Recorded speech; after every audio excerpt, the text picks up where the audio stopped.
Hey everybody, this is Cody. And Brianna. Today we have for you a very exciting video. These are all my, well, not all of them, but these are the ones that I've recently obtained through my paranormal book collection. I'm probably a really ghost fanatic. Anything from ghosts to cryptids, cryptozoology, UFOs, anything paranormal, I try to get my hands on. And actually done some ghost hunting myself for a few years, but I'm a huge fan of paranormal writing books, and so I've obtained a lot of paranormal books throughout the years. These are nowhere near the amount that I have. This is just the update that I'm thought to make a video of and show you guys some cool paranormal books that I recommend if you're interested in the field, or you just like a good creepy ghost monster story. These are awesome. So I'm going to go ahead and get started here. I'm going to do these in order. First few I'm going to talk about is the Nick Redfern Monster Trilogy book. That Nick Redfern, I'm a huge fan of his writing. He's a really talented writer. He was mainly known in the beginning as the UFO guy. He was a huge UFO British author, and I haven't read many of his UFO books, but when this came out, this book, Three Men Seeking Monsters, it was written by Nick Redfern. I immediately wanted to get it, and I picked it up and read it and absolutely loved it. So the official title is Three Men Seeking Monsters.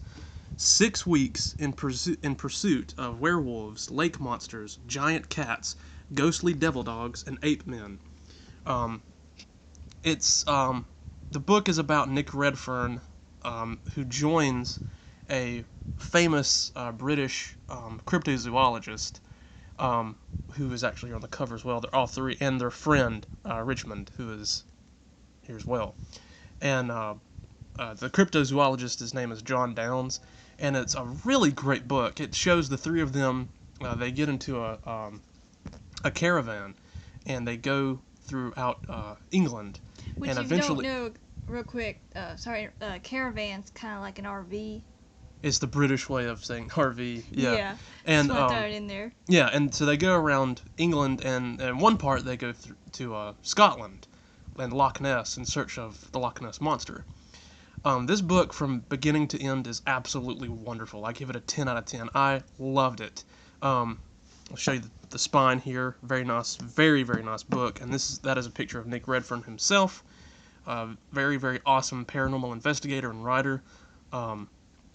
This book is scary, entertaining, hilarious. Wonderful book. You'll discover all kinds of paranormal phenomena through here, mainly monsters, but I think it does at one point go into a little bit about ghosts. I'm a huge ghost fan, so cryptozoology is a little different for me, but I have to get the Nick Redfern Monster Trilogy. So this is the first one, the Three Men Seeking Monsters. The second one we have by Nick Redfern in his Monster Trilogy is this book, Memoirs of a Monster Hunter, a 5-year journey in search of the unknown. This kind of pretty much picks up right where Three Men Seeking Monsters left, and so we see our friend, our writer here, Nick Redfern, go on another paranormal journey. Really awesome. I know Nick Redfern was featured on the show that came on Sci-Fi some years ago, Proof Positive, where him and John Downes were actually in pursuit of the Chupacabra. El Chupacabra, yeah. And it's a really entertaining episode. So yeah, I had to pick that up too. This is just as good as Three Men Seeking Monsters. Highly recommend it. And then the last book of the Nick Redfern Monster Trilogy, I don't own a physical copy of, but I want to show you on my Kindle here. Random advertisement. Okay, there it is. It's the last one I think so far to be in the trilogy. There's Something in the Woods by Nick Redfern, a transatlantic hunt for monsters and the mysterious. I have not read this one actually yet. I bought it on Kindle a few months ago and haven't gotten to this book yet, and so want to see how they wrap up the Monster Trilogy. So yeah. So there's that one on the Kindle. And the next one I'm going to talk about is this one. You see my bookmark. Haunted Files from the Edge. A paranormal investigator's explorations into infamous legends and extraordinary manifestations. What a hell of a title. I know. I love how like they have like so many like subtitles. Yeah, and it's by Philip J. Imbrogno, who is another paranormal investigator and author that I'm a huge fan of. His previous book before this one, which was titled just Files from the Edge, not Haunted, it was more high strangeness, anything paranormal kind of, a lot of extraterrestrial, unknown creatures, some ghost stuff here and there. But this book focuses completely on ghosts. And Philip Imbrogno, I'm about halfway through the book, and so far it's incredible. I could not put it down. It's very scary. These books that are written by paranormal investigators, it's not just your standard little campfire story. These are supposedly real accounts of investigations and research. And Philip Imbrogno did a really good job with this book, which is the second Imbrogno book I've read. I know he writes a lot of, I don't know if you can see that or not, sorry about the glare of the camera. Writes a lot of extraterrestrial books, and I haven't read hardly any of those, but I definitely recommend the first Files from the Edge, and then this one, Haunted Files from the Edge. I'm only halfway through, and it's amazing. So yeah. Oh, and by the way, I picked this up at Barnes & Noble out of all the bookstores. I'm really surprised I found it in there. So the next one I'm going to talk about is a definite classic. It's by John A. Keel. It's The Mothman Prophecies, which it is a true story. That's not really where I am on this book. I've read this book twice, and I never owned a copy of it, but I saw this edition in Barnes & Noble, which I had to get. I thought it was a really cool cover. Yeah, so John A. Keel did a really great job on the Mothman Prophecies. I had to get this.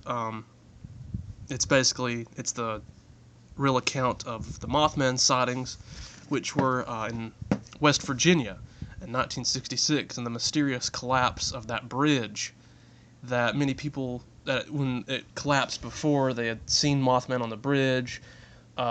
This book is really big on, well, and because it really happened, on high strangeness. Everything weird happened around the time of the collapse of the bridge, and this not just the sightings of the actual Mothman itself, but Men in Black actually showed up to people's doorsteps and were trying to cover up alien encounters, and strange phone calls would happen to residents of this town, and they would pick up the phone, and sometimes it would be like a raspy voice, sometimes it would be nothing, it's just static, and a lot of these were actually reported. So the town went through a really bizarre paranormal occurrence in the 60s when this happened, and so the author John A. Keel that wrote this did an amazing job. I'm pretty sure this is a classic in paranormal literature. I know he coined the term Men in Black. Like He he's did, the one yeah. who's like actual men dressed in black and just. Yeah. So definitely pick this up. I had to get it. And then the last book I'm going to talk about in this video is my favorite book ever written. Will Storr versus the Supernatural. One Man's Search for the Truth About Ghosts. Written by, of course, Will Storr. Will Storr is a British journalist. He's the author of also the book, The Heretics, which I haven't checked into yet. It's not a paranormal book, I don't think. I'm not... I think it's more religion. It is the study of it, but this one is completely supernatural, as the title suggests. This book is absolutely fantastic. This was kind of a blind buy for me. I'd never read it. I never even heard of it. There's a used bookstore that I went to in Jacksonville, Florida, that sells just mounds and mounds of books, and I went to their paranormal section and I saw this, and I did judge the book by its cover. Yeah. It has a really cool cover, and of course I read the back. There's the actual author in the back. Yeah, there's a picture of him right there, and I was taken away by the synopsis, and then I flipped through the first few pages, and kind of, there's the contents of the chapter, and I was taken away by the prologue, and I decided to get it. I got it for about $7, or no, I got it for. They don't have the price, but I think I honestly got it for $2. At Shamblin's Bookmart? Shamblin Bookmine, yeah, it's a awesome bookstore in Jacksonville, Florida. But this is the best book I have ever read, and it is my favorite book. Will Storr did an amazing job. His search for ghosts, you can't compare. It's almost philosophical. It's kind of like. Well, it's very philosophical. It's not just I'm trying to look for ghosts. He's not just in it for that. He's trying to find out the answer. What exactly happens after we die? What is the afterlife? Is there an afterlife? He studies. I know he interviews a lot of people involved with religion. Goes down to the south. Yeah. And yeah. has an interesting encounter there. And just really, really amazing. Creepy book, funny. My favorite supernatural book as well. Oh yeah? Yeah. Oh wow. I enjoyed reading it. It was just a very amazing book. Yeah. So I'm glad I picked this up, and that completes this video, but that doesn't complete the paranormal collection that I have. I'll post some more videos of me showing off more of my paranormal books. This is nowhere near the amount I have. These are your favorites. Yeah, these are my favorites. So every book I've showed you, even the one on the Kindle, I highly recommend you get. So thank you for watching this video, and have a nice spooky paranormal day. Hopefully your house isn't haunted. Bye.